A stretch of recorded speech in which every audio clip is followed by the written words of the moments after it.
నమస్కారం. ఈరోజు మనం ఒక ఇంట్రెస్టింగ్ కథను కాదు ఒక అద్భుతమైన వ్యూహాత్మక పాఠాన్ని విశ్లేషించబోతున్నాం.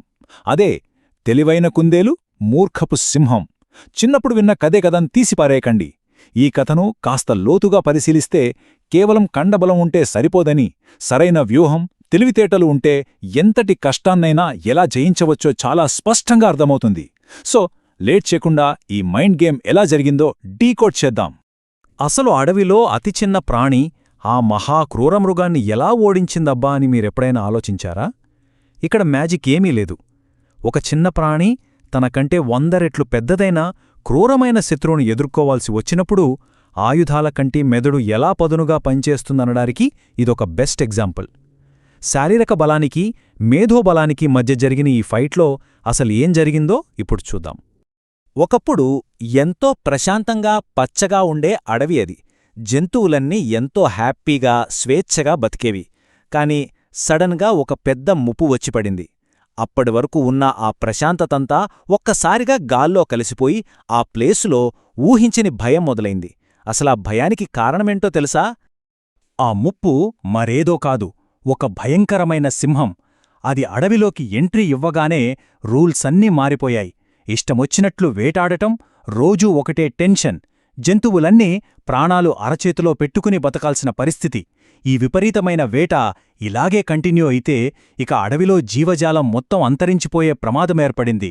అది కేవలం ఆకలికోసం చేసే వేట కాదు, ఒక నిరంతర భయోత్పాతం అన్నమాట. ఇక ఇలా అయితే కష్టం బాబోయ్ అనుకున్న జంతువులన్నీ కలిసి ఒక డీల్ కుదుర్చుకున్నాయి. సింహం దగ్గరకు వెళ్ళి, రాజా, నువ్వు వేటకు రావద్దు, మేమే రోజూ ఒకరిని పంపిస్తాం అని బతిమాలుకున్నాయి. సింహం కూడా హమ్మయ్య, కూర్చున్న చోటికే ఫుడ్డొస్తోంది కదా అని ఒప్పుకుంది. చూశారు కదా, తమ ప్రాణాలను తాకట్టు పెట్టి మరీ చేసుకున్న ఒక డెస్పరేట్ అగ్రీమెంట్ ఇది. రోజులు గడుస్తున్నాయి. ఒకరోజు సింహంకి ఆహారంగా వెళ్లాల్సిన వంతు ఒక చిన్న కుందేలికి వచ్చింది.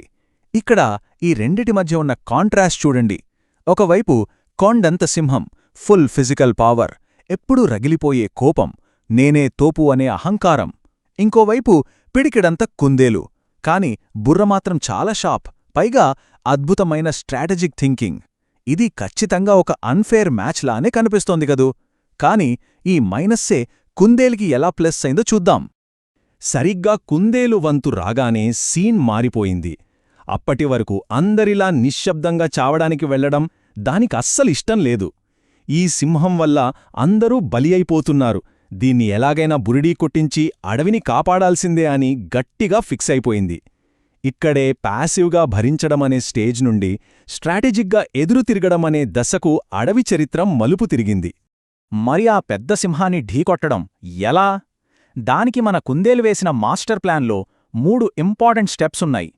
సింహాన్ని ఫిజికల్గా కొట్టలేం కాబట్టి సైకలాజికల్గా దెబ్బతీయాలి. స్టెప్ 1 లేటుగా వెళ్లడం. స్టెప్ 2 ఫేక్ రాజును క్రియేట్ చేసి సింహం ఈగోను హర్ట్ చేయడం. స్టెప్ 3 కోపంతో రగిలిపోతున్న సింహాన్ని తన కావలసిన ప్లేస్కి లాక్కెళ్లడం. ప్లాన్ అయితే భలే సాలిడ్గా ఉంది కదా. సో అనుకున్నట్టే కుందేలు చాలా లేటుగా, నెమ్మదిగా సింహం దగ్గరికి వెళ్ళింది. అప్పటికే ఆకలితో మండిపోతున్న సింహానికి కుందేలును చూడగానే ఎక్కడలేని కోపమొచ్చేసింది. భయంకరంగా గర్జిస్తూ, ఎందుకంత లేటు అని అరిచింది. కుందేలు వేసిన ట్రాప్లో సింహం అప్పుడే మొదటి అడుగు వేసేసిందన్నమాట. ఎందుకంటే కోపమున్నప్పుడు మన బ్రెయిన్ లాజికల్గా ఆలోచించడం మానేస్తుంది.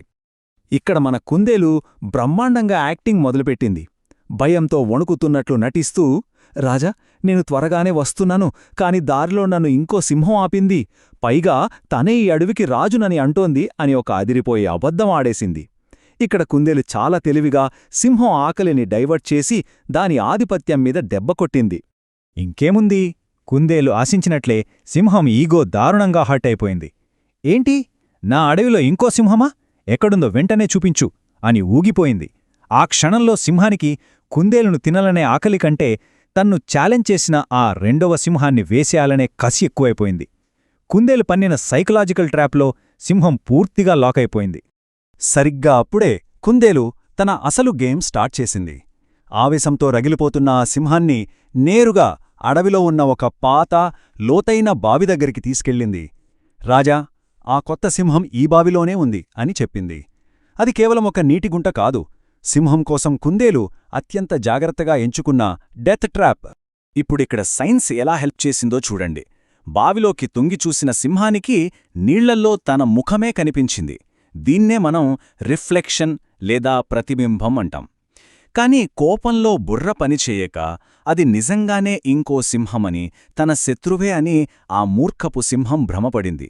ఆ తీవ్రమైన కోపంలో అసలు నిజాన్ని గ్రహించే కామన్ సెన్స్ సింహానికి లేకుండా పోయింది. ఆ నీటిలో ఉన్న తన రిఫ్లెక్షన్ని చూసి సింహం ఒక్కసారిగా గట్టిగా గర్జించింది.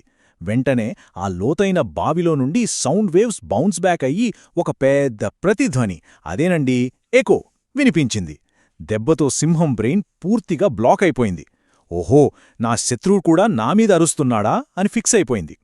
కుందేలు వేసిన ప్లాన్కి మన నేచర్లోని రిఫ్లెక్షన్, ఎకో అనే 2 సూత్రాలు భలే వర్కౌట్ అయ్యాయి.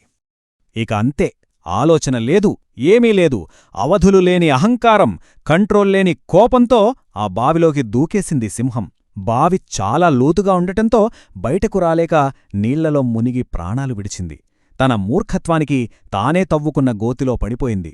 ఒక చిన్న కుందేలు స్ట్రాటజీ ముందు కొండంత శారీరక బలం పూర్తిగా ఓడిపోయిన మూమెంటిది. అహంకారం ఎప్పటికైనా పతనమవ్వక తప్పదు అనడానికి ఇదొక ప్రూఫ్. సింహం చాప్టర్ క్లోజ్ అయ్యాక కుందేలు హ్యాపీగా తిరిగొచ్చి జంతువులందరికీ ఈ గుడ్ న్యూస్ చెప్పింది. ఇంకేముంది, అడవిలో జంతువుల పండగ మామూలుగా లేదు. ఆ రోజు నుండి అడవిలో ఏ జంతువుకు ఆ ప్రాణభయం లేదు. ఒక చిన్న కుందేలు తన ఆలోచనా శక్తితో మొత్తం అడవికే ఫ్రీడమ్ తీసుకొచ్చింది. ఇది నిజంగా ఒక గొప్ప ముగింపు. సో ఈ విశ్లేషణ చివరికొచ్చేశావ్. ఇదంతా చూశాక మీకేమనిపిస్తోంది?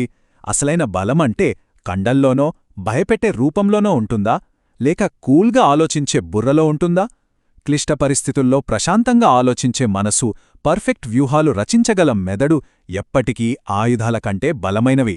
భౌతిక బలం కేవలం భయాన్ని సృష్టిస్తుందేమో కాని తెలివితేటలు మాత్రమే శాశ్వతమైన విజయాన్నిస్తాయి కదా. మరిన్ని ఇంట్రెస్టింగ్ విషయాలతో మళ్ళీ కలుద్దాం. జై హింద్.